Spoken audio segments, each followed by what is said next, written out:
भगवान कृष्ण ने अर्जुन को दिया, उसकी पृष्ठभूमि क्या थी? ऐतिहासिक पृष्ठभूमि, उस समय के समाज की स्थिति, युद्ध का कारण और फिर दोनों तरफ की सेनाओं का इकट्ठा होना और फिर उसमें जो उसकी मुख्य बात थी वो ये युद्ध धर्म युद्ध था। ये युद्ध कोई पारिवारिक कलह नहीं थी, ये युद्ध कोई राज्य की लिप्सा के कारण से अन्यायपूर्वक किसी दूसरे का राज्य ग्रहण करने का प्रयास नहीं था, बल्कि यह धर्म की रक्षा के लिए युद्ध हुआ था। और इसीलिए भगवान कृष्ण उसमें जो है धर्म के पक्ष में रहे। इस प्रकार की स्थिति बनाई जिससे कि वो धर्म का पक्ष उन्होंने स्वीकार किया और अर्जुन के साथ रहे।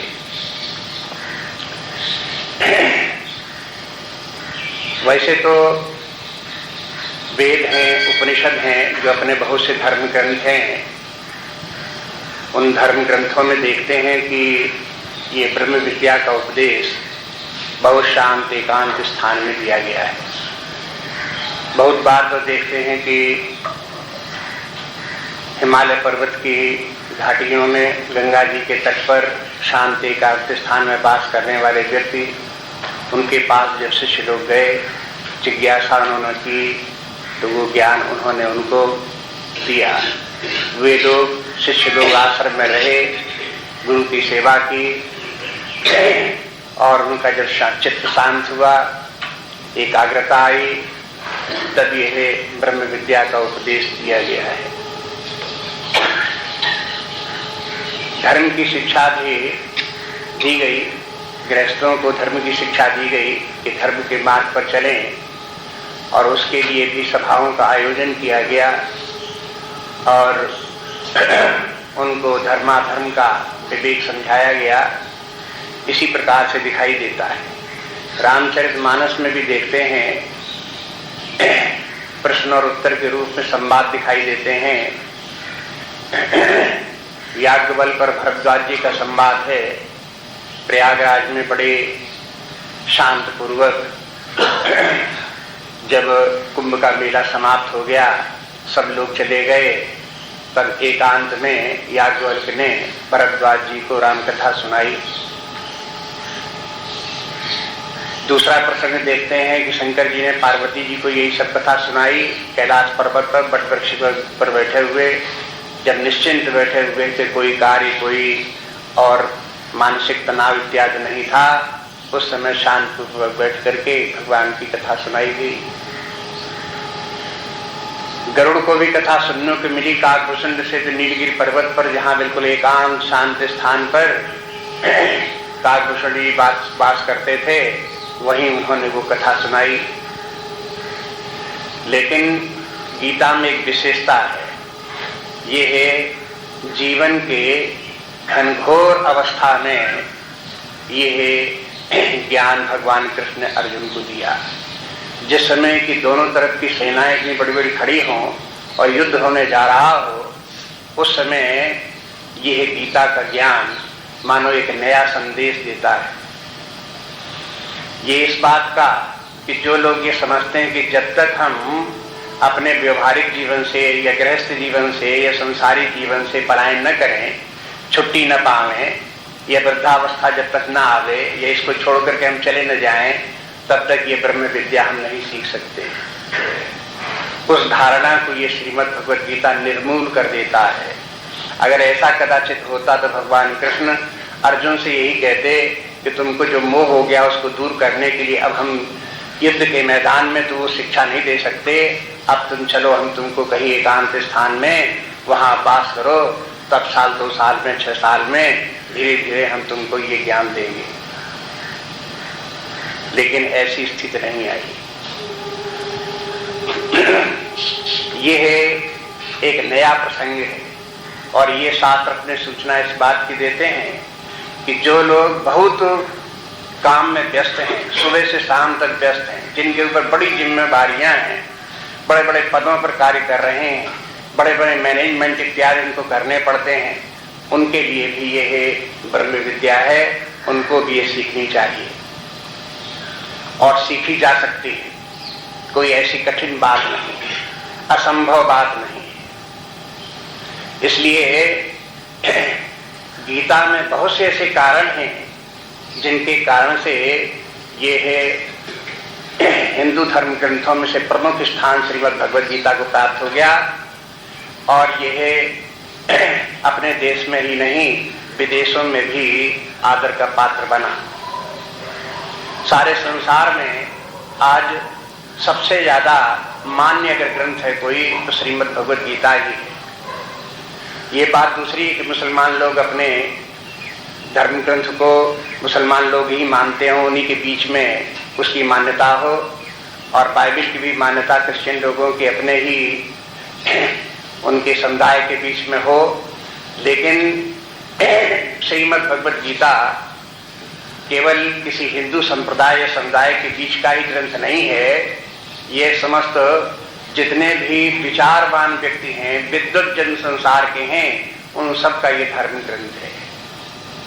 ये कहीं किसी संप्रदाय विशेष में सीमित नहीं रह गया है, इसीलिए इसके अनुवाद सभी भाषाओं में संसार के हो गए हैं। और इस भगवद गीता का बिना प्रचार किए हुए भी कम से कम देखते हैं, जहां से इतिहास मिलता है 200-300 वर्ष पहले से, तब से ये गीता सारे संसार में आदर का पात्र बन रहा है।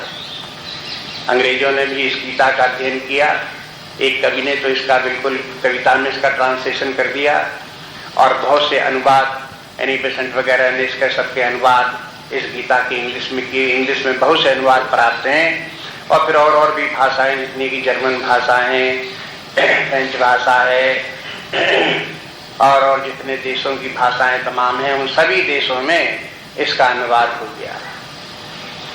और बहुत से लोगों ने तो पश्चिमी देशों लोगों की इस गीता की बड़ी बार बार प्रशंसा की है, भूर भूरी प्रशंसा जिसे कहते हैं, वो उन लोगों ने इस गीता की प्रशंसा की है।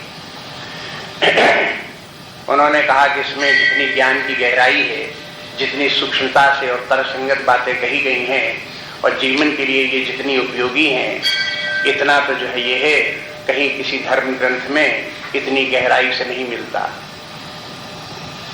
इतना तो सबके सामने है कि अन्य धर्म ग्रंथों की जितनी भी पहुंच है और व्यक्ति को जो प्रेरणा वो सब धर्म ग्रंथ देते हैं, वो हो स्वर्ग तक का पहुंचने का मार्ग दिखाते हैं। कहते हैं स्वर्ग तक पहुंचा जा सकता है। बाइबल के अनुसार भी हेवन है, हेल है। अगर किसी व्यक्ति को हेवन प्राप्त हो जाए तो बहुत बात है, बस उसी के लिए शिक्षा है। इसी प्रकार से मुसलमानों के धर्म ग्रंथ में भी, कुरान में भी जन्नत है, दोजख है, एक तरफ जो है उनका स्वर्ग है, दूसरी तरफ उनका जो है नरक है। बस इसी तरह है, पाप कर्म करो नरक जाओ, पुण्य कार्य करो स्वर्ग जाओ। इतनी व्यवस्था बस वहां पर इन सभी धर्म ग्रंथों में, और भी इसमें जितने भी धर्म ग्रंथ हैं, उन सब धर्म ग्रंथों में यही है।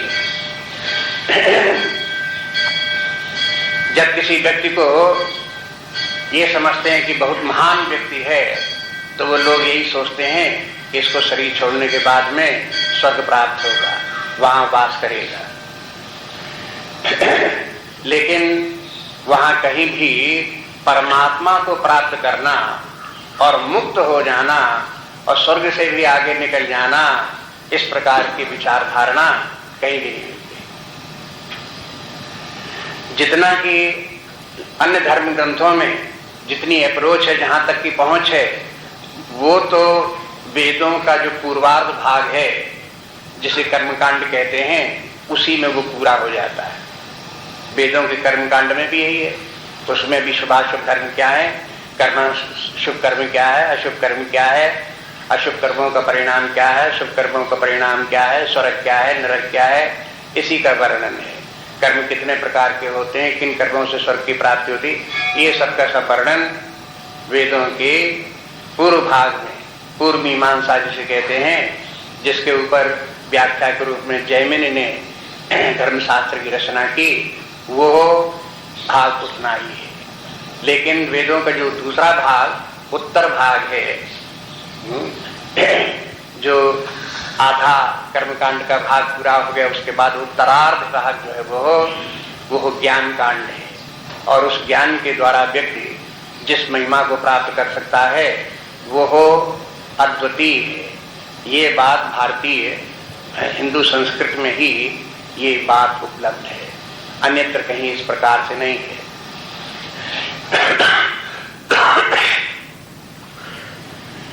वेदों के 4 वेद और उनका सबका बड़ा विस्तार और उनको समझना, वो सब जो कुछ उसमें है ध्रुव हो गया जब, लेकिन वही सबका सार, कर्मकांड का भाग भी और उत्तर भाग जो उपनिषदों का भाग है, उस सबका सार रूप में गीता उपलब्ध है। गीता की अगर व्याख्या करना चाहे कोई व्यक्ति तो उसे संपूर्ण वेद शास्त्र का अध्ययन करना पड़ेगा। जितना भी वेद पूर्व मीमांसा उत्तर मीमांसा है उस सबको विस्तार से देखे, पढ़े, समझे तो उसे दिखाई देगा कि जो कुछ हमने वेदों में अध्ययन किया उसका सबका सार गीता में यहाँ उपस्थित है। गीता में कर्मकांड का भी वर्णन है, उसके द्वारा कहाँ तक पहुँच सकते हैं उसका भी उल्लेख है। और फिर उसके आगे स्वर्ग के आगे क्या है, परमार्थ क्या है, परमात्मा क्या है, आत्मा क्या है, आत्मा परमात्मा का एकत्व किस प्रकार से है, ये भी बार बार इसका भी वर्णन गीता में किया गया है। इस प्रकार से देखते हैं कि गीता जो है वो संपूर्ण ग्रंथ है। धर्म के विचार से या अध्यात्म विद्या के विचार से संपूर्ण ग्रंथ एक प्रकार से गीता है। गीता की तरह से महाभारत ग्रंथ में या दूसरे पुराणों में बहुत से ऐसे स्थल हैं जहाँ पर कि धर्म की, वेदांत की, परमार्थ की शिक्षा दी गई है। लेकिन उन स्थानों पर जहाँ कहीं है प्रसंगानुकूल केवल एक ही पक्ष को लिया गया है। कहीं भक्ति का वर्णन है तो भक्ति का ही वर्णन है, कहीं ज्ञान का वर्णन है तो ज्ञान का ही वर्णन है, कहीं योग का वर्णन है तो योग का ही वर्णन है, कहीं कर्म का वर्णन है, धर्माधर्म का वर्णन है तो केवल उसी का वर्णन है। लेकिन देखते हैं गीता में ये सभी जितने सब सिद्धांत हैं, जितनी भी मान्यताएं हैं, उन सबको यहाँ एकीकृत कर लिया गया एक स्थान पर। और उनको ऐसे नहीं रखा गया कि ये सब सिद्धांत या मान्यताएं, जितने मार्ग हैं ये सब अलग अलग हैं, इस प्रकार से गीता में नहीं लिया गया, बल्कि उन सबका एक साथ वर्णन किया गया और उनमें सब में एक समन्वय रखा गया। माने जितने भी बहुत से अपने संप्रदाय भी बन गए, फिर उसके बाद में वैदिक शिक्षा के आधार के ऊपर अनेक संप्रदाय हो गए, कहीं द्वैतवादी, कहीं अद्वैतवादी, कहीं विशिष्टाद्वैतवादी, इस प्रकार के हो गए। कहीं कहीं संप्रदाय हो गए जैसे न्याय का, वैशेषिक का, सांख्य का, योग का, ये विविध संप्रदाय हैं, ये नाना प्रकार के संप्रदाय बन गए। और इन सब में किसी एक विशेष पक्ष को लेकर के उनकी साधना पद्धति और अपने व्यक्तित्व का विकास, आंतरिक शक्तियों को जागृत करना, पूर्णता को प्राप्त करने का मार्ग अपने अपने ढंग से बताया। लेकिन श्रीमद् भगवत गीता ऐसा ग्रंथ है कि ये इसमें उन सभी विधाओं का एक साथ लेकर के उनका सबका वर्णन है और सबका समन्वय भी है। बहुत बार ऐसा भी होता है कि भक्त लोग ज्ञानियों की निंदा करते हैं, ज्ञानी लोग भक्तों की निंदा करते हैं। तो ये सब बात कब है? यदि गीता को न देखेंगे तो अपने संप्रदाय के ग्रंथों को केवल पढ़ते रहेंगे, उसी में सीमित रहेंगे, तो इस प्रकार का भेदभाव लोगों को दिखाई देता है, ऊंच नीच बात दिखाई देती है। पुराणों में भी जैसे शिव पुराण किसी ने पढ़ लिया और शैव हो गया, उसको उसी अच्छा लगा, तो फिर उसे ये लगेगा कि बस शिव ही परमात्मा है और उस पुराण के अनुसार विष्णु कुछ नहीं है, देवी देवता और कुछ नहीं है, इस प्रकार से उसके मन में आ जाएगा। जो भगवान राम को मानते होंगे, कृष्ण को मानते होंगे, उनसे ये शैव द्रोह करने लगेंगे, अरे क्या कुछ नहीं, सबसे बड़ा परमात्मा तो शिव है, हम उसको मानते हैं और ये तो मानते ही नहीं, इसलिए तो निकृष्ट हैं। इस प्रकार के भेदभाव जो थे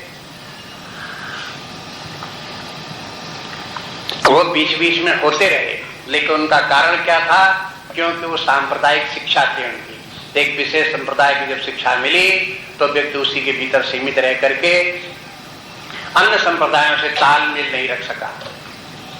समस्या इस प्रकार से हो गई। कहीं सगुण और निर्गुण का भी भेद लेकर के समस्या हो गई। कोई सगुण ब्रह्म को मानता है, कोई निर्गुण ब्रह्म को मानता है, परमात्मा को मानता है, और जो मानता है वो कहता है कि निर्गुण ही ब्रह्म है, सगुण है ही नहीं। दूसरा कहता है सगुण ब्रह्म ही है, निर्गुण ही ब्रह्म नहीं है। इस प्रकार के कह करके एक दूसरे का वही विरोध करने लगे। इस प्रकार तो बात यह कि जिसको जो समझ में आ गया, जिसके चित्त में जो चढ़ गया, उसको वही ठीक दिखाई देता, बाकी कुछ ठीक नहीं दिखाई देता। लेकिन गीता शास्त्र इस प्रकार का है कि इसमें सभी जितने भी मतभेद जैसे लगते हैं, ऊपरी ऊपरी मतभेद, उन सबका इसमें सब श्रीमद् भगवद गीता में निवारण भी हो जाता है। इसका अध्ययन इसीलिए आप देखेंगे इस गीता के ऊपर अनेक भाष्य लिखे गए। अब भाष्य लिखने वालों ने भी क्या किया, बहुत कम भाष्य ऐसे मिलते हैं जो सबका समन्वय कर दें, एक साथ एकीकृत कर दें, सबको सबका ध्यान रखें। कोई जो है वो अगर भक्त हुआ तो गीता में उसे भक्ति ही भक्ति दिखाई देगी। कोई निष्काम कर्मयोगी हुआ तो गीता में उसे निष्काम कर्मयोग ही कर्मयोग दिखाई देगा। कोई वेदांती हुआ तो गीता भर में उसको सबको अद्वैत वेदांती दिखाई देगा। जिसको विशिष्टाद्वैतवादी हुआ तो उसे विशिष्टाद्वैतवाद ही दिखाई देगा। यहां तक कि योग जिसे कहते हैं, जिस योग में अष्टांग योग इत्यादि है, जिसमें कुंडली योग इत्यादि है, उस मार्ग के मानने वाले भी उन्होंने भी गीता पर व्याख्या लिखी और कहा गीता में तो ये है, ये यौगिक शक्ति जो व्यक्ति के अंदर है, जो षट चक्र हैं, उनका ही वर्णन गीता में है और इन चक्रों को जागृत करना में यही आध्यात्मिक साधना है और इसी से परमात्मा की प्राप्त होने वाली है। ये तक उनको गीता में दिखाई दिया। तो आप देखते हैं कि गीता किस प्रकार के ग्रंथ की रचना है, जिसमें जो जिस दृष्टि से देखता है उसको वो दिखाई देता है। और लेकिन समस्या ये है कि उसके साथ साथ उसे स्वीकार करना पड़ता है कि दूसरे और संप्रदाय भी जो हैं वो भी इसी पर आश्रित हैं, इसी गीता पर आश्रित हैं। इसलिए एक दृष्टिकोण से ये कह सकते हैं कि गीता एक समन्वयवादी ग्रंथ है। जितने भी अपने धर्म के अनेक संप्रदाय बन गए, उनके बीच में ये समन्वय स्थापित कर देता है। और यही भावना वेदों में भी है। वेद भी जब वैदिक जो ज्ञान है, वैदिक साहित्य जितना है, ऋग्वेद, सामवेद, यजुर्वेद, अथर्ववेद, इन सभी वेदों में कोई संप्रदाय की बात नहीं है। वहां भी ऐसा नहीं है कि ये वेद किसी विशेष संप्रदाय के भक्तों के ग्रंथ हैं या ज्ञानियों के ग्रंथ हैं या कर्मयोगियों के ग्रंथ हैं, इस प्रकार के वहां नहीं है। वहां पर भी ये सबका उल्लेख है, सबका वर्णन है, कर्म का भी, निष्काम कर्म का भी, वहां पर भक्ति का भी, ज्ञान का भी, ये सभी जितने भी सबका वर्णन है। और विभिन्न प्रकार की जो योगिक क्रियाएं हैं उनका भी उसमें वेदों में वर्णन है। तो इस प्रकार से जैसे वेद एक समन्वित रूप हिंदू धर्म के हैं, उसी प्रकार का एक समन्वित रूप गीता भी है। यही कारण है कि जब प्रस्थानत्रय का नाम लिया जाता है तो उसमें वेद हैं, उपनिषद हैं और उसी के साथ साथ गीता है। और तीसरा ग्रंथ ब्रह्मसूत्र है। ब्रह्मसूत्र भी क्यों इसमें प्रस्थानत्रय में लिया गया, उसका भी कारण यही है कि वो समस्त वेदों में जो भेद दिखाई देता है, कहीं कोई बात कहीं दिखाई देती है, कहीं कोई बात दिखाई देती है, तो उन सबका उसने समन्वय कर दिया। सबके तात्पर्य को समझा करके बता करके दिखा दिया कि सब में तात्पर्य सबका एक ही है। कहीं कोई विरोध, वेदों में जितनी भी शिक्षाएं हैं उनमें कहीं आपस में विरोध नहीं है। जहां विरोध दिखाई देता उसका कारण बता दिया कि देखो यहाँ जो विरोध दिखाई देता उसका कारण ये है। विरोध की बात नहीं है, आध्यात्मिक विकास की बात है। जैसे मुंडक उपनिषद में ही देखो तो प्रारंभ में उपनिषद में ऐसा लगता है कि यह उपनिषदकार जो ये है कर्म से, कर्म की निंदा करता है। कहता कर्म के द्वारा, अरे कर्म के द्वारा क्या प्राप्त होगा, ज्यादा से ज्यादा स्वर्ग प्राप्त होगा। और कर्म की नौका क्या है, ये तो बड़ी कमजोर नौका है, कहां तक हमको आगे ले जाएगी। और फिर इसमें 18 लोग लगते हैं, तब इसमें ये कर्म यज्ञ इत्यादि कर्म होते हैं। ऐसे करके वो वर्णन करता है उपनिषदकार। तो यहाँ लगता है कि देखो इसमें तो जो है अभी तक हम यज्ञ करते रहे, धर्म के मार्ग पर चलते रहे और उससे बड़ी आशाएं थी, लेकिन यहाँ तो इनकी सबकी निंदा कर दी गई, कमजोर बता दिया गया। तो उसका कारण जो है ब्रह्मसूत्र इत्यादि देखेंगे तो उसमें साफ साफ बता दिया कि देखो आध्यात्मिक विकास का एक विशेष क्रम है। पहले जब व्यक्ति जीवन में अपने धर्माधर्म का विवेक करके अधर्म को छोड़ करके धर्म का जीवन जीता रहा और उसने अपने जीवन में धार्मिक विकास कर लिया, धर्म में निष्ठा हो गई और उसने कुछ अपने तमोगुण रजोगुण से छुटकारा पाया, मन उसका कुछ शांत हुआ, अंतर्मुखी हुआ, तो फिर उसके लिए परमार्थ की शिक्षा है। लेकिन जब तक व्यक्ति धर्म पर ही आरूढ़ न हो, वही न करे, तब तक परमार्थ की शिक्षा व्यर्थ है। लेकिन ऐसा भी होता है जहां व्यक्ति को धर्म की शिक्षा दी और धर्म की महिमा समझाई और उसको जहां ये समझ में आया कि धर्म के द्वारा तो स्वर्ग प्राप्त हो सकता है, बहुत सुख प्राप्त हो सकता है, तो उसी धर्म में व्यक्ति की आसक्ति हो गई और उसके आगे बढ़ने के लिए तैयार नहीं हुआ। वहां ऐसे लोगों को और आगे घसीटने के लिए ये कहा गया, अरे कर्म में क्या रखा हुआ है, क्या इससे तुम्हें मिलने वाला, ऐसे बोलने लगे। देखो वही वेद ये कहते हैं कि देखो स्वर्ग के प्राप्ति की कामना करो, यज्ञ करो, परमार्थ का कार्य करो, सन्मार्ग पर चलो, न्याय के मार्ग पर चलो। अगर न्याय के मार्ग पर चलोगे तो स्वर्ग की प्राप्ति होगी, सुख की प्राप्ति होगी, ये सब बताते हैं। और करो करो बार बार कहते हैं, करो, कर्म में लगाने की कोशिश वेद करते हैं। लेकिन एक अवस्था जब आती है तब फिर वही वेद उपनिषद के रूप में कहने लगते हैं, अरे कहाँ कर्मजाल में फंस गए, इस कर्मजाल को छोड़ो, अरे स्वर्ग के प्राप्त करने से क्या होने वाला है, इस स्वर्ग को छोड़ो और आगे बढ़ने की कोशिश करो। तो अब ये क्यों इस प्रकार की विरोधी बातें हैं? क्योंकि ये तो एक आध्यात्मिक विकास का क्रम है।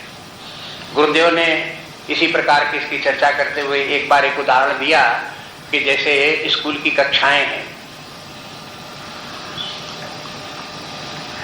कक्षा के बाद दूसरी कक्षा में छात्र जाते हैं, एक कक्षा साल भर पढ़े, पास हो गए, दूसरी कक्षा में चले गए। प्रारंभिक कक्षाओं में जो बहुत छोटे बच्चे हैं, वो जहां जिस कक्षा में उनको एडमिशन करा दिया गया और साल भर पढ़े, तो पढ़ाने वाले उनके जो टीचर है उसने बड़े प्रेम से पढ़ाया, टॉफी भी खिलाई, खूब खिलाया भी। तो अब उसके बाद अगर साल भर के बाद अब कहा कि तुम पास हो गए, दूसरी कक्षा में जाओ, तो वो बच्चा क्या कहता है, ना हम नहीं जाएंगे, हम तो यहीं पढ़ेंगे। क्यों? कि हमारी टीचर बहुत अच्छी, हमें तो खूब अच्छी।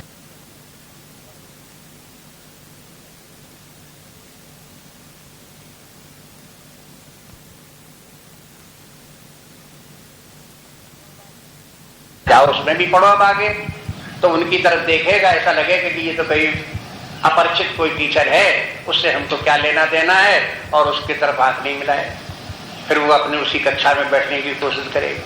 तो अब उस एक समय में तो उसी बच्चे को उस कक्षा में जबरदस्ती करके एडमिशन कराया, जबकि वो जाता नहीं था स्कूल में, घर की तरफ भागता था। तब वहां से लेकर के उस कक्षा में बार बार बैठने का वहां अभ्यास डलाया और ये कहा कि देखो टीचर कितनी अच्छी हैं और ये कितनी अच्छी हैं और तुम यहीं पढ़ो और देखो तुमको ये खिलाएंगे, ऐसे फुसला फुसलू करके कक्षा में पढ़ाया। लेकिन साल भर के बाद कहने लगे कि ये टीचर अच्छी नहीं है, तुमको इससे भी अच्छी टीचर मिलेगी, तुम दूसरी कक्षा में जाओ।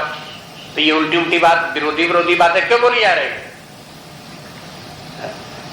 अब ये तो वो लोग तो जानते हैं, पिता तो जानता है कि ये सब क्या है, लेकिन बच्चे को समझ में नहीं आता कि देखो पहले कहते थे कि ये कक्षा बहुत अच्छी है, वैसे भी टीचर बहुत अच्छे हैं, अब कहते हैं टीचर खराब है, तुम दूसरी टीचर पढ़ो, वो बहुत अच्छी टीचर है, वो चलो। इसी तरह से इसमें जितनी ये अध्यात्म विद्या भी एक कक्षा के बाद दूसरी कक्षा में है। ये बात भी संसार में है, लोग बाग अपने धर्म के मार्ग पर चलने वाले बहुत कम समझते हैं। वे कहीं न कहीं एक स्थिति में जाकर के अटक जाते हैं। जहां जिस प्रकार की साधना उन्होंने पकड़ ली उसी प्रकार की साधना करते रहेंगे, और जो मान्यता उनकी बुद्धि में चढ़ गई बस उसी मान्यता को पकड़े हुए सारे जीवन बैठे रहेंगे। जैसे छोटे बच्चे जिस कक्षा में गए वे छोड़ने को तैयार नहीं। तो शास्त्र जो है इन लोगों को, हर व्यक्ति को चाहे जिस अवस्था में हो, जब तक कि पूर्णता प्राप्त नहीं कर लेता तब तक जिस अवस्था में है उसको उसमें असंतोष उत्पन्न करता है कि तुम कहाँ पढ़े हो, तुम कहाँ पढ़े हो और आगे बढ़ो, तुम कहाँ पढ़े हो और आगे बढ़ो। इस प्रकार से बराबर बोलता रहेगा साथ। तब यह लगता है किसी व्यक्ति को कि देखो अब यहाँ पर तो थे, अभी तक तो कहते थे कि अधर्म को छोड़ करके धर्म करो, लेकिन अब बोलने लगे सर्वधर्मान परित्यज्य मामेकं शरणं व्रज। ये क्या हो गया? सर्वधर्मान परित्यज्य कहां से बात आ गई? तो लोगों को इस प्रकार से उसमें समन्वय करता हुआ नहीं दिखाई देता कैसे क्या हो। तो इस प्रकार के जो विरोध हैं जगह जगह अपने शास्त्रों में, ये आध्यात्मिक साधना के विकास क्रम में, वो लोगों को समझ में नहीं आते। उसको गीता में समझा दिया गया, ब्रह्म सूत्र में भी समझा दिया गया। समझाने के लिए उपनिषदों में भी वही बात है, लेकिन ये बात जो समझ में आती उपनिषदों की, वेदों की बात, वो तो जो बहुत ही गंभीर साधक हैं, ज्ञानी लोग हैं, बहुत साधना उन्होंने की है, एक निष्ठता के साथ उनका अध्ययन किया है और गुरु परंपरा से जो चले हैं उन लोगों को तो सारे रहस्य मालूम हो जाते हैं। लेकिन जो स्वतंत्र रूप होकर के इन शास्त्रों का अध्ययन करने वाले हैं उनके साथ में समस्या उत्पन्न होती है। उनको यह उनके अंतर्द्वंद उनके मन में उत्पन्न होता है और इन शास्त्रों को समझना उनको मुश्किल पड़ता है।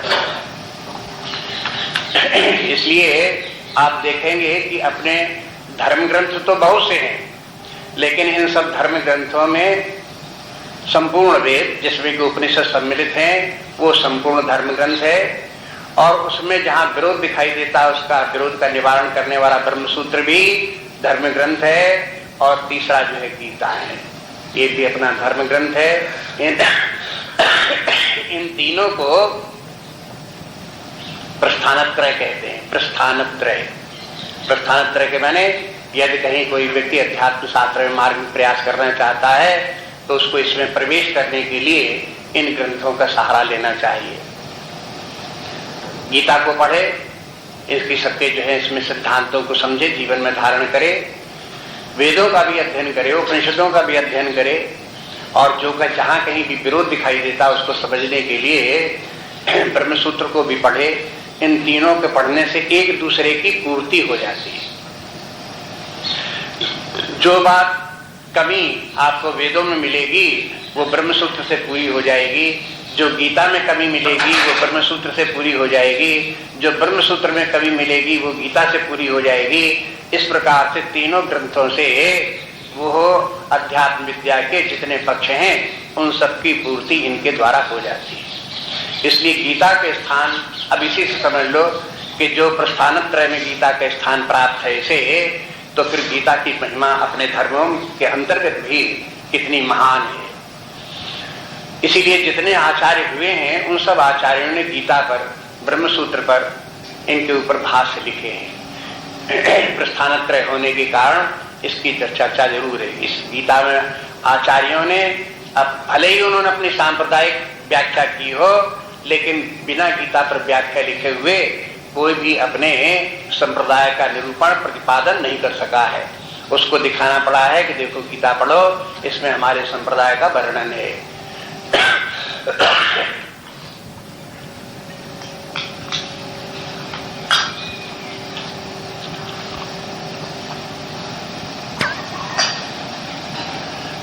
इतनी बात जरूर है, जो लोकमान्य बाल गंगाधर तिलक ने कही कि गीता ग्रंथ में एक विशेष बात है, और उनको जो विशेष बात दिखाई दी वो निष्काम कर्मयोग दिखाई दिया। उनको ये लगा कि इतने धर्म ग्रंथ नाना प्रकार के हैं, चाहे वेद हो, चाहे उपनिषद हो, चाहे ब्रह्म सूत्र हो, चाहे पुराण आदि ग्रंथ हो, चाहे जितनी स्मृतियां हो, लेकिन जो निष्काम कर्मयोग का जैसा वर्णन गीता शास्त्र में है ऐसा अन्यत्र कहीं नहीं है। ब्रह्म विद्या का, आत्मा का वर्णन, परमात्मा की प्राप्ति का वर्णन, आत्मा परमात्मा की एकता का वर्णन ये तो उपनिषदों में भी मिल जाएगा, और पुराणादि ग्रंथों में भी जहाँ कहीं ज्ञान की चर्चा हुई वहां भी उसकी बात मिल जाएगी।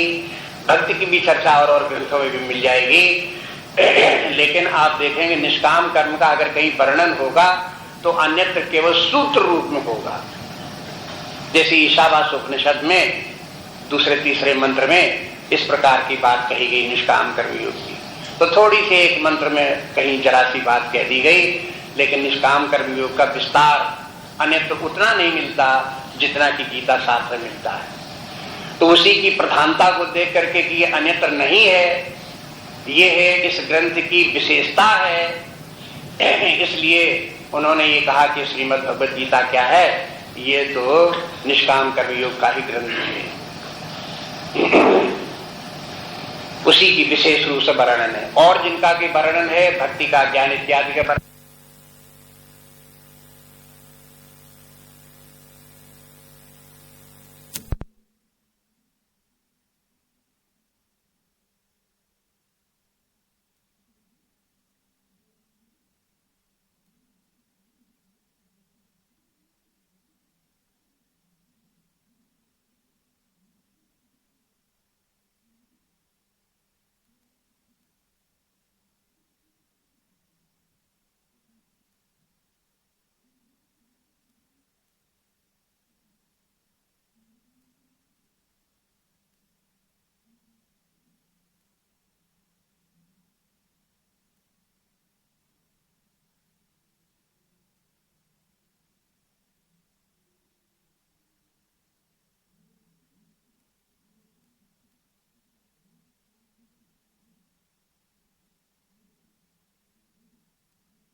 अध्याय में निष्काम कर्मियों का वर्णन जरूर होगा। दूसरी बात ये भी, वो कहते हैं कि जब ये शिक्षा भगवान ने अर्जुन को दी तो अर्जुन को भी भगवान ने अध्यात्म विद्या के धर्म का विचार और भक्ति का विचार, ज्ञान का विचार, ये सब तो बताए, लेकिन निष्काम सबको घूम फिर करके अर्जुन के लिए यही आग्रह था कि अर्जुन तुम निष्काम कर्मयोग करो। अर्जुन भी बार बार पूछता है, तीसरे अध्याय में पूछता है, 5वें अध्याय में भी पूछता है। ये कहता है भगवान जब आप हो कि दो प्रकार की निष्ठाएं हैं, एक कर्म की निष्ठा है, दूसरी ज्ञान की निष्ठा है, और ज्ञान की निष्ठा श्रेष्ठ है, तो फिर हमसे बार बार ये क्यों कहते हो कि तुम युद्ध करो। भगवान समझाते हैं अर्जुन को कि देखो ज्ञान की निष्ठा चाहे इतनी ऊंची हो, चाहे इतनी महान हो, उससे चाहे जितनी ऊंची की उपलब्धियां प्राप्त होती हो, लेकिन जब तक कि व्यक्ति धर्म के मार्ग पर चलता हुआ निष्काम कर्मयोग नहीं करेगा तब तक वो सब व्यक्ति को सुलभ नहीं है। इसलिए अभी तुमने निष्काम कर्मयोग नहीं किया है, तुम्हें निष्काम कर्मयोग ही करना पड़ेगा, और उसके बिना तुम्हारे आगे की गति हो नहीं सकती।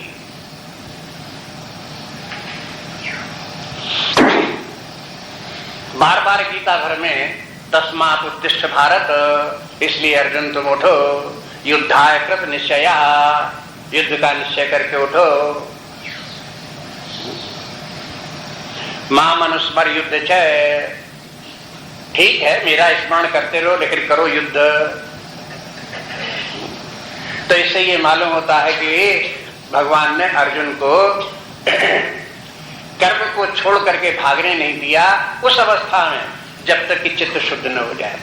अर्जुन के मन में जब तक की कामनाएं हैं, बाह्य जगत के राज्य की कामना है, इंद्रिय भोग की सुखों की, शारीरिक सुखों की कामना है, तब तक उस व्यक्ति के लिए ज्ञान नहीं है, देहाभिमानी व्यक्ति के लिए ज्ञान नहीं है।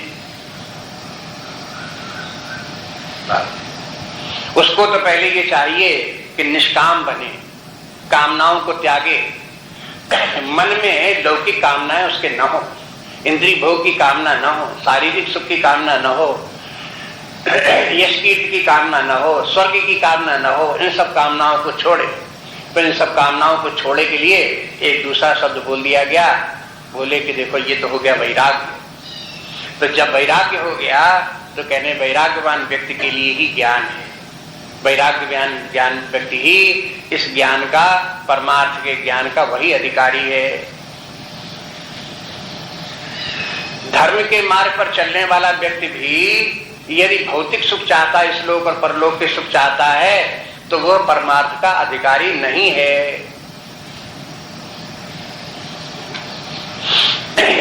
ये बात जो है ये है, ध्यान में रखते हुए भगवान कृष्ण ने अर्जुन से कहा कि देखो अभी तुम्हारी वो स्थिति नहीं है जिससे कि तुम परमार्थ का ज्ञान प्राप्त कर सको, ध्यान कर सको, अपने हृदय में परमात्मा को खोज सको, वो स्थिति तुमको प्राप्त नहीं है। बताने के लिए भगवान ने सब बता दिया कि अंततः स्थिति क्या है, त्रिगुणातीत स्थिति क्या है, आत्मा क्या है, परमात्मा क्या है, दोनों का संबंध क्या है, कि जानने के लिए तुम सब जान लो कि आखिर का रास्ता कहां तक है। लेकिन तुम्हें करना क्या है। अब जैसे किसी को, बच्चों को, छोटे बच्चों को बता दिया जाए कि भाई 1-2 दर्जे में तुम पढ़े, अब पढ़ते पढ़ते तुम चौथे में पहुंचोगे, 10वें में पहुंचोगे, हाई स्कूल पास कर लोगे, फिर इंटर पास कर लोगे, फिर बीए पास कर लोगे, फिर एमए पास कर लोगे, और अंत में तुम्हें एमए की पढ़ाई में तो एक विषय के ऊपर तुमको पढ़ना पड़ेगा, उसी का विशेष अध्ययन तुमको करना पड़ेगा, ये सब बता दिया। तो अब बच्चा कहने लगे तो बस हमको एमए में एडमिशन करा दो, उसी विषय का मैं अध्ययन करूंगा या नहीं। तो फिर कहेंगे कि बस यही गलती तुम्हारी है, चलो तुम जिस कक्षा में पढ़ रहे हो उसको पास करो, अगली कक्षा में जाओ बस, और एमए में नहीं जाएंगे ना, तो फिर आप इतनी महिमा उसकी क्यों सुना रहे? इसलिए सुना रहे थे कि इस कक्षा में पढ़ रहे हो, लक्ष्य ही रखो, आखिर वहां तक तुम्हें पहुंचना है। लेकिन करने को क्या है, जिस कक्षा में पढ़ो पहले उसी को पढ़ो बस। इसी प्रकार से आध्यात्मिक साधना आदि से अंत तक बहुत है और बहुत सीढ़ियां उसकी हैं, लेकिन उन सब सीढ़ियों में तुम्हें करना क्या है, जो तुम्हारे सामने है, जिसके तुम अधिकारी हो, पहले वही करो। इसलिए अर्जुन को देखते हुए भगवान कृष्ण ने विशेष रूप से निष्काम कर्मयोग का वर्णन गीता में किया है। और अर्जुन एक युवा व्यक्ति है जो युद्ध क्षेत्र में युद्ध कर सकता है, तो गीता शास्त्र के में इस प्रकार की भी एक प्रकार से संदेश है कि जो व्यक्ति कर्म क्षेत्र में कार्य कर रहे हैं उनको पहली बात तो उनको ये धर्म ग्रंथों से सीखनी चाहिए कि चाहे जिस प्रकार का वो जीवन जी रहे हो, कोई भी उनका व्यवसाय हो, किसी भी प्रकार की जीविकोपार्जन का उनका साधन हो, लेकिन वो हो अन्याय का आश्रय न ले, दुराचार भ्रष्टाचार का आश्रय न ले, वो सन्मार्ग पर ही चले, न्याय के मार्ग को चले। इसी में उनका कल्याण है, इसी में उनका भौतिक कल्याण भी है और इसी में उनका परमार्थिक विकास भी है। परमार्थ की जब बात कहते हैं, आध्यात्मिक कहते हैं, तो आध्यात्मिक इंटरनल अनफोल्डमेंट है, ये व्यक्ति का विकास है। व्यक्ति के अंदर जो छिपी हुई सूक्ष्म शक्तियां हैं वो सब शक्तियां जागृत हों, विकसित हों, इसके लिए जो है ये है व्यक्ति को जरूरत पड़ती है आध्यात्मिक साधना की। धर्म के मार्ग पर चढ़ेगा तो आध्यात्मिक विकास होगा। अगर अन्याय का मार्ग पकड़ता है तो उसके कारण से व्यक्ति को चाहे कितनी धन संपत्ति प्राप्त हो जाए, यश वैभव कितना ही प्राप्त हो जाए, लेकिन उसका आध्यात्मिक पतन हो जाएगा, उसके सब पर्सनैलिटी डिस्टॉर्टेड हो जाएगी, विकृत हो जाएगी, विखंडित हो जाएगी। और ऐसे विखंडित व्यक्तित्व का व्यक्ति जीवन में कभी शांत और सुख प्राप्त नहीं कर सकता। यह एक अपने समस्त धर्म ग्रंथों का एक प्रकार से कह सकते हैं सार है। इसलिए व्यक्ति को सदा ध्यान रखना चाहिए कि अपना व्यक्तित्व विखंडित न होने पाए। मान्यता मन में कुछ है, सिद्धांत कुछ है, मान कुछ रहा है, कर कुछ रहा है, इस प्रकार की जो व्यक्ति की स्थिति है ये विखंडित व्यक्तित्व की स्थिति है उसकी।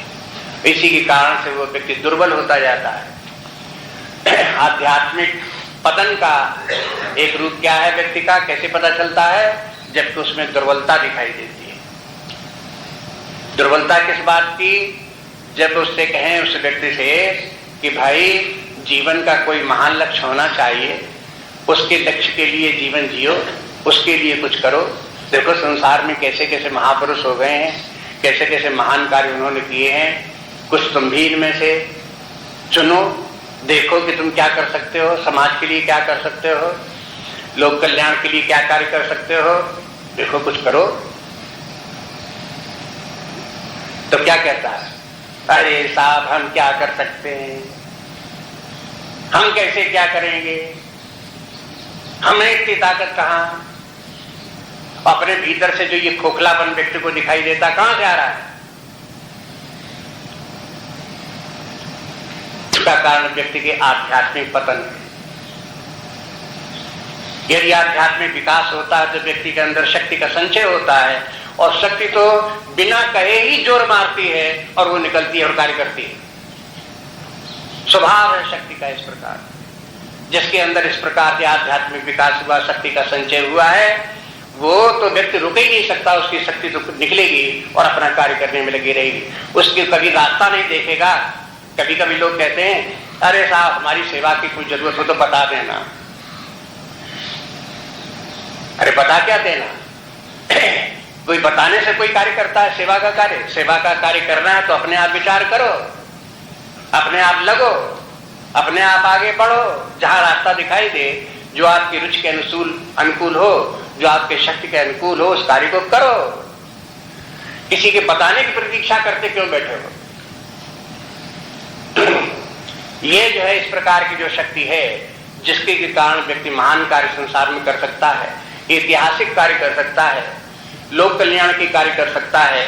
इस प्रकार की जो महान शक्ति है, ये दिव्य शक्ति इसको कहते हैं, डिवाइन पावर है, ये है वो व्यक्ति के अंदर जागृत होती है, वही इस बात को कर पाते हैं।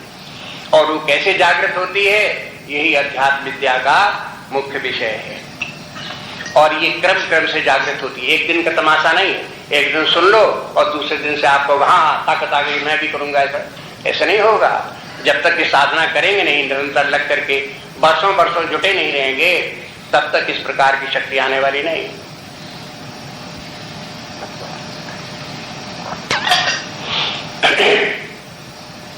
सभी संत लोग कहते हैं कि देखो, जैसे पानी को अगर दूसरी तीसरी मंजिल पे चढ़ाना हो तो आपको शक्ति की जरूरत पड़ेगी, मोटर लगानी पड़ेगी, धक्का मारना पड़ेगा, तब वहां तक जाएगा। कोई बाल्टी भर करके वहां तक चढ़े तब पहुंचना पड़ेगा। लेकिन अगर तीसरी मंजिल से पानी नीचे फेंकना पड़े, पहुंचाना पड़े, तो क्या करना पड़ेगा? केवल उसको फेंक देना पड़ेगा, अपने आप नीचे आ जाएगा। ऐसे ही व्यक्ति का जो है वो रास्ता जो है वो पतन की तरफ जाने वाला रास्ता हर व्यक्ति के लिए, हर प्राणी के लिए बड़ा आसान है। लेकिन वो धीरे धीरे विकास करती हुई अपनी शक्तियों को जागृत करे, महानता के स्तर पर पहुंचे, ये व्यक्ति के लिए बहुत मुश्किल बात है। उसके लिए प्रयास करना पड़ता है। यही साधना का कार्य है। साधना के माने व्यक्ति अपने आप को ऊपर उठावे। जितना कि ऊपर उठना बड़ा मुश्किल है, फिर भी अपने आप को ऊपर उठावे। तो ये धीरे धीरे करते करते करते करते कालांतर में व्यक्ति के अंदर ये शक्ति जागृत होती है। तो गीता शास्त्र में इस प्रकार से प्रारंभ से लेकर के अंत तक का जितना भी आध्यात्मिक विकास का क्रम है, उसका सबका वर्णन है। कहीं कहीं ऐसे भी कहा गया है कि देखो अर्जुन, वैसे तो अंतिम बात यह है कि व्यक्ति को चाहिए आत्मज्ञान प्राप्त करके परमात्मा को प्राप्त करे, लेकिन अगर ये नहीं बनता है व्यक्ति से, तो उसको कम से कम ध्यान करना चाहिए। अगर उसको ध्यान भी नहीं बनता है तो उसे निष्काम कर्मयोग करना चाहिए। निष्काम कर्मयोग भी नहीं बनता है तो धर्म के मार्ग पर चलना चाहिए। अगर धर्म के मार्ग पर व्यक्ति नहीं चलेगा तो आखिर उसका क्या होगा? कुछ नहीं कर सकता। माने इस प्रकार से तमाम सीढ़ियां दर सीढ़ियां गिनाई गई हैं और कई जगह इस प्रकार की गिनाई गई। कहीं संक्षेप में 21 श्लोक कह दिया गया है और कहीं कहीं इन सीढ़ियों को गिनाने के लिए कई कई श्लोक दिए हैं। इस प्रकार से आप देखेंगे कि यह आध्यात्मिक विकास का एक निश्चित क्रम है और यह सीढ़ी दर सीढ़ी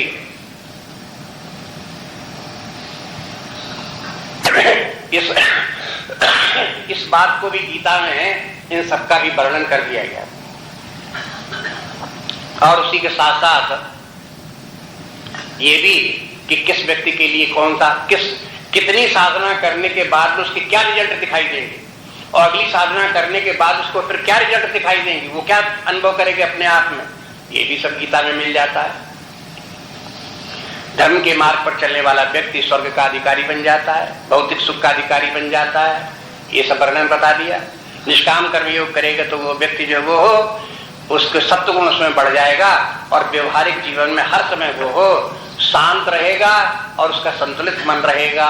ये दूसरा फल है। धर्म के मार्ग पर केवल सकाम भाव से धर्म के मार्ग पर चलने वाले व्यक्ति का मन हर अवस्था में शांत और संतुलित रहे तो नहीं रहेगा। उसके लिए व्यक्ति को निष्काम कर्मयोग ही करना पड़ेगा। जब वो करेगा तभी वो फल प्राप्त होगा। और निष्काम कर्मयोगी व्यक्ति अब ये जब हो जिसका कि चित्त परमात्मा में ही लगा रहे, परमात्मा में ही प्रेम हो जाए, बुद्धि की तरफ अंतर्मुखी होकर के उसी में स्थित हो जाए, तो ये निष्काम कर्मयोग मात्र से होने वाला नहीं है। तब व्यक्ति को उपासना भी करनी पड़ेगी, निरंतर परमात्मा का चिंतन करना पड़ेगा, ध्यान करना पड़ेगा।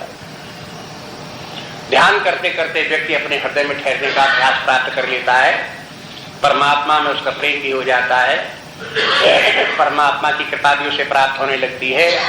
ये उसका अपना फल है। इस प्रकार से इसी प्रकार से ज्ञान का अपना फल है। फिर जितनी जितनी सब साधनाएं हैं उन सब साधनाओं के अपने अपने फल हैं, वो भी सब गीता में बार बार भगवान बताते जाते हैं। 5वें अध्याय में भगवान ने ज्ञान का वर्णन किया। निष्काम कर्मयोग के बाद फिर भगवान आगे ज्ञान के ऊपर कि निष्काम कर्म करने वाला व्यक्ति जो है विरक्त हो गया, कर्ता भाव भोक्ता भाव उसका छूट गया, फिर उसने आत्मचिंतन किया, परमात्मा तत्व को प्राप्त हो गया, तो वो ब्रह्म निर्वाण प्राप्त कर लेता है, ब्राह्मी स्थिति प्राप्त हो जाती है, ब्रह्म भाव से एकत्र हो जाता है। तो ज्ञान के जो फल हैं वहां भगवान ने बताया, जिसका कि अज्ञान ज्ञान के द्वारा मिट गया है, ऐसे ज्ञान के प्रकाश में आदित्य के समान, सूर्य के समान प्रकाश, ज्ञान के प्रकाश में आ जाने वाले व्यक्ति को उसके बाद फिर वो देखेगा कि वो सब प्रकार से मुक्त है। उसको जो सुख प्राप्त होगा वो परमानंद की प्राप्त होगी, कोई दुख उसको फिर नहीं रह जाएगा। ये सब वर्णन फिर वहां हो गया। तो इसके माने प्रत्येक साधना का अपना अपना फल है और वो उसको प्राप्त करता हुआ व्यक्ति आगे बढ़े। तो ये सब इस प्रकार से साधना क्रम में भी समन्वय है और दूसरे जितने भी संप्रदाय हैं उन संप्रदायों का भी समन्वय गीता शास्त्र में उपलब्ध है। इसलिए जो विद्वान लोग कहते हैं ये बात ठीक ही है कि श्रीमद् भगवद गीता क्या ये है कि समस्त धर्म ग्रंथ का जितना भी अपना सिद्धांत और मान्यताएं हैं उन सबका ये समुच्चय है, सबका इसमें समीकरण इकट्ठा हो गया। इस प्रकार की स्थिति इसमें हो गई है कि सबको समन्वय कर लिया गया, सबकी इसमें समाहार हो गया है। इसमें बस ये है कि ऐसा करने में हुआ ये कि गीता गंभीर ज्यादा हो गया। गंभीर के माने ये है कि उसका अध्ययन करने के लिए व्यक्ति को बड़ी सावधानी से उसे अध्ययन करना पड़ेगा, तब उसको समझ में आएगा। इसलिए एक दूसरा ही प्रश्न आ जाता है, और वो आ जाता है ये कि गीता भी प्रस्थानत्रय में आपको बता दिया, गिना दिया। प्रस्थानत्रय जो तीनों हैं यह व्यक्ति को अपने आप नहीं अध्ययन करने चाहिए। पुराण अपने आप पढ़ो, गीता रामायण अपने आप पढ़ो, इस प्रकार के ग्रंथ हो सकते हैं, लेकिन ये तीन ग्रंथ जो हैं ये प्रस्थानत्रय के किसी गुरु के मुख से ही सुनने चाहिए। गीता आप तब तक ठीक ठीक नहीं समझ सकते जब तक गुरु के मुख से ना सुनो। चाहे इतनी व्याख्याएं आप पढ़ लो, चाहे इतनी डिटेल्स आप देख लो, लेकिन आप गीता में उसके तात्पर्य को समझना चाहें ठीक ठीक तब तक नहीं समझ में आएगा जब तक कि कोई उसको समझावे नहीं। इतनी बात भी लोगों को नहीं समझ में आती, वो कहते हैं ये क्या ग्रोटम की बात फैला दी। अरे अपने आप क्या नहीं समझ में आ सकता, जब इतनी व्याख्या लेके हम पढ़ लेंगे समझ लें। लेकिन जिन लोगों ने कोशिश की है उनका परिणाम क्या निकला है कि वो कहीं ना कहीं एक अपनी अलग कल्पना में चले गए, पहुंच गए, एक अपना अलग अर्थ लगा लिया है और कहीं ना कहीं किसी स्थान पर पहुंच जाकर के अटक गए। कहीं ना कहीं अटक जाती है बुद्धि जाकर और बात फिर उनको समझ में नहीं आती है। इसलिए इस ग्रंथ को भी जो गीता के तात्पर्य को ठीक ठीक समझता हो और भली भांति उसने उसका अध्ययन किया हो, अन्य शास्त्रों का भी अध्ययन किया हो, गीता के ऊपर जो अन्य शास्त्रों का प्रभाव है उसको भी उसने समझा हो, स्वयं उसने अपने जीवन को उसी प्रकार से बनाया हो, देखा हुआ, अनुभव किया हो, उसके पास रह करके इस गीता को सुनना चाहिए। सुनते सुनते तब व्यक्ति को ज्ञान होता है। वैसे तो इनका नाम न लें, गीता का ज्ञान, गीता का नाम न लें, ब्रह्मसूत्र का नाम न लें, वेदों पुराणों का नाम न लें, ये कह सकते हैं ब्रह्म विद्या। ये कैसे आती है? तो ब्रह्म विद्या, संपूर्ण ब्रह्म विद्या ही ये गुरु की कृपा से ही आती है। जब गुरु के निकट रह करके श्रद्धा पूर्वक जो गुरु बतावे उसको विचार करते हुए, समझते हुए और प्रश्नोत्तर करते हुए इसको समझने की कोशिश करे, तभी समझ में आवेगी। अन्यथा इसमें एक एक बात जो है वो व्यक्ति को उल्टी दिखाई देती है और समझ में नहीं आती। समझ में न आने की बात ये, जैसे धर्म अधर्म है, अगर शास्त्र ये कहता कि अधर्म के मार्ग पर नहीं चलना चाहिए, धर्म के मार्ग पर ही चलना चाहिए, तो अब ये वाक्य समझना मुश्किल नहीं है, इसका अर्थ समझना मुश्किल नहीं है, लेकिन समझना ये मुश्किल है कि व्यक्ति अधर्म को छोड़ ही दे और धर्म के मार्ग पर आ ही जाए, ऐसा कन्विक्शन बनना मुश्किल है। अपने हृदय से ये स्वीकार नहीं करेगा कि हाँ बात उन्होंने कही कि धर्म का मार्ग सही है, इसलिए अब आज से हम तो धर्म की मार्ग पर चलेंगे। अगर ऐसा निश्चय कर ले कि धर्म के मार्ग पर ही चलेंगे तो ये कह सकते हैं बात समझ में आ गई। लेकिन उसने सुन लिया, हाँ आप कहते हो तो ठीक है, धर्म का मार्ग तो ठीक ही है, सभी लोग कहते ही हैं, लेकिन बाद में कर क्या रहा है? अधर्म के मार्ग पर चल रहा है। तो इसके माने क्या हुआ? मुंह से चाहे कुछ कह दिया हो, चाहे उसने धर्म की प्रशंसा भी कर दी हो, लेकिन अगर अधर्म के मार्ग पर चल रहा है तो इसका तात्पर्य क्या हुआ? तो उसको समझ में नहीं आया। बहुत बार यही बात होती रहती है इसमें, जहां की जैसे निष्काम कर्मी योग है, निष्काम कर्मी योग के संबंध में लोगों की एक नहीं सैकड़ों लोगों की इस प्रकार की धारणा है कि बिना कामना के कर्म हो ही नहीं सकता, बल्कि व्यक्ति को ज्यादा कामना करने के संसार में समस्या ये है, कुछ लोगों की धारणा ये है कि लोगों में जैसी कामना होनी चाहिए कामना नहीं होती है, उनको महत्वाकांक्षी होना चाहिए, तभी वो कुछ कार्य कर पाएंगे, तभी उनको जीवन में सफलता मिलेगी। और कामना छोड़ करके भला क्या कार्य करेगा कोई व्यक्ति? अब ये धारणा इतनी ज्यादा उसके मन में बैठी हुई है कि उसको समझाओ कि देखो महत्वाकांक्षी व्यक्ति जितना काम करते हैं और जिस प्रकार के उनकी जीवन शैली है, जो उपलब्धियां उनकी हैं, उससे भी ज्यादा निष्काम व्यक्ति के कर्म उससे भी ज्यादा श्रेष्ठ हैं, ज्यादा फलदायी हैं और अनेक प्रकार के फल देने वाले हैं। का ये क्या सब बता, उसमें क्या होने वाला, नहीं समझ में आती। इसलिए इस प्रकार की जो कठिनाइयां हैं, ये कठिनाइयां व्यक्ति की तभी हल होंगी जब वो बहुत काल तक सत्संग करे, गुरु के पास रहे, सत्पुरुषों के साथ रहे, उनकी जीवन शैली को देखे, उसी प्रकार से अपनाए और उसको धारण करे, श्रद्धा भी रखे, गुरु में श्रद्धा रखे। गुरु की श्रद्धा के माने है जो गुरु बतावे उसकी सत्यत्व बुद्धि रखे, उसको समझने की कोशिश करे, फॉलो करे। गुरु के माने ये नहीं है कि गुरु को उल्टा पाठ पढ़ाने लगे, अरे गुरु महाराज तुम ठीक नहीं बताते हो, अरे तुम क्या जानो, देखो संसार में तो ऐसे होता है, आपको संसार का कुछ ज्ञान नहीं है, आप हमको बताते हो संसार में ऐसे करना चाहिए, आपने कभी संसार देखा भी है?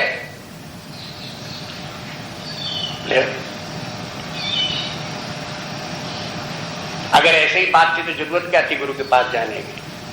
संसार में तो आप थे ही, अपने संसारी तमाम अन्य लोग हैं, आप उन्हीं लोगों के बीच में रहो, एक दूसरे को अपनी जिस स्तर की शिक्षा है वो देते रहो, अपनी संसारी शैली बताते रहो एक दूसरे को कि इस प्रकार से किया जाता है, इस प्रकार किया जाता है। संसारी सिद्धांत व्यवहार के क्षेत्र में लोग बात जो है वहां कहते हैं जब तक चालाकी न करो तब तक जीवन चल ही नहीं सकता। हर व्यक्ति को सावधान रहना चाहिए और दूसरे से फायदा उठा लेना चाहिए, अपने आप को छुआई नहीं देना चाहिए। कोई अगर हमसे फायदा उठाना चाहे तो उससे दूर रहो, उसको दुत्कारे रहो। दूसरे से फायदा मिलता हो तो उसकी खुशामद करो, उससे लाभ उठा लो। ये संसारी तरीका है, बस यही अध्यात्म भी करना चाहिए। वो नियम यहां नहीं चलेगा। जो व्यक्ति सारे जीवन जिसका के अभ्यास करते रहते हैं और वहीं पर अध्यात्म के क्षेत्र में आकर के लगाते हैं तो अध्यात्म के क्षेत्र में असफल हो जाते हैं। उन्हें तो वो भौतिक जीवन की जो मान्यताएं थी उनको त्यागना ही पड़ता है, जो धारण किए रहे अपने जीवन में। भौतिक जीवन में लोग कहेंगे कि बिना काम के, बिना क्रोध के, बिना लोभ के जीवन चल ही नहीं सकता। लोभ भी होना चाहिए, क्रोध भी होना चाहिए। क्रोध नहीं करेंगे तो लोग कैसे बात मानेंगे, हमारा कैसे वर्चस्व चलेगा। लेकिन अध्यात्म के क्षेत्र पर ये सब धराशायी हो जाते हैं। क्रोध करने वाला व्यक्ति अध्यात्म के क्षेत्र में पैर टिका ही नहीं सकता, लोभी व्यक्ति अध्यात्म के क्षेत्र में पैर टिका ही नहीं सकता, वहां उसकी साधना आगे हो ही नहीं सकती है, आगे बढ़ ही नहीं सकता है। ये तो मानसिक विकार है, इनको तो त्यागना ही पड़ेगा। तो ये सब इस प्रकार के जो इस गीता ग्रंथ में जो ये सब विचार जो इस प्रकार के हैं, यहाँ उदाहरण अन्वय आपको कुछ बताए।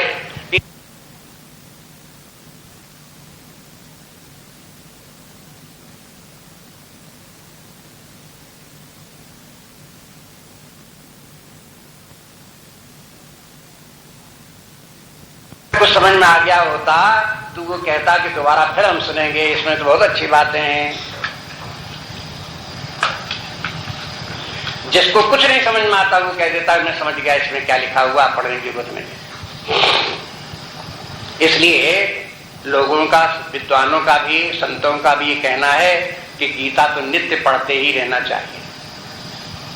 अपने संस्था में, चिन्मय मिशन में गीता के नित्य पाठ का नियम है। व्यक्ति को नित्य गीता पाठ करते ही रहना चाहिए। पाठ के माने केवल श्लोकों को रटना और बोलना ही नहीं, उनके तात्पर्य की तरफ विचार करते रहें। थोड़े थोड़े, एक एक, दो दो, चार चार श्लोक रोज पढ़ें, उनके अर्थ के ऊपर विचार करें, उनको समझने की कोशिश करें। पूरा गीता हो जाए तो फिर प्रारंभ करें, फिर उन श्लोकों को देखें, फिर समझने की उनको कोशिश करें। इस प्रकार से बार बार करते रहें। कब तक करते रहें? जब तक कि शरीर में प्राण है तब तक यही कार्य करते रहें, अंतिम समय तक। इसको बंद करके न बैठे कि हमने गीता बहुत पढ़ा जिंदगी में, अब हमने उठा के रख दिया। इस प्रकार से नहीं है, क्योंकि इसका अध्ययन स्वयं एक साधना है। होता क्या है कि एक बार गीता का अध्ययन करते हैं और कुछ बातें समझ में आती हैं और हम उनको अपने जीवन में धारण करते हैं तो अपने व्यक्तित्व का विकास होता है। और विकसित व्यक्तित्व में, विकसित बुद्धि में, उसके द्वारा जब दोबारा गीता पढ़ते हैं तो उस विकसित बुद्धि के कारण से फिर कुछ नई बातें दिखाई देने लगती हैं।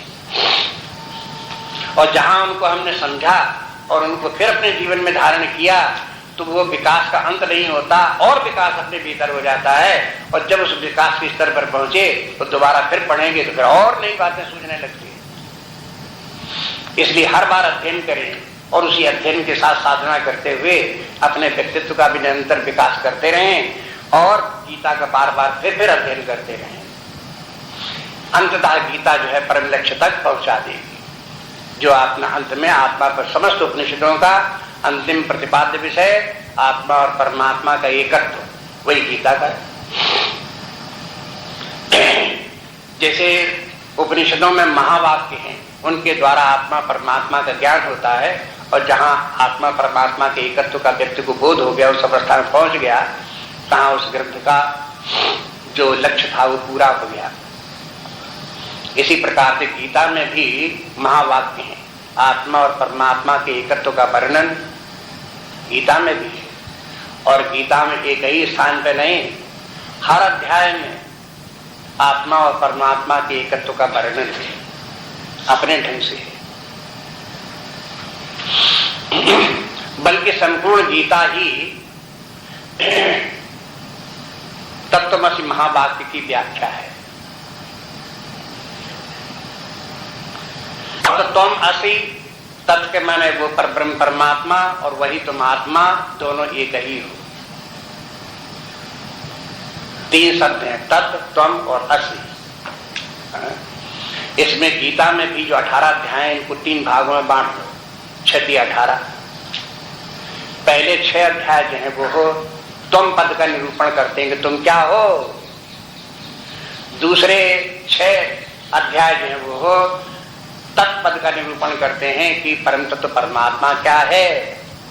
बाकी बचे हुए 6 जो अध्याय हैं वो आत्मा और परमात्मा के एकत्व का निरूपण करते हैं। इसलिए गीता का अध्ययन करते समय एक महत्व बुद्धि रखो।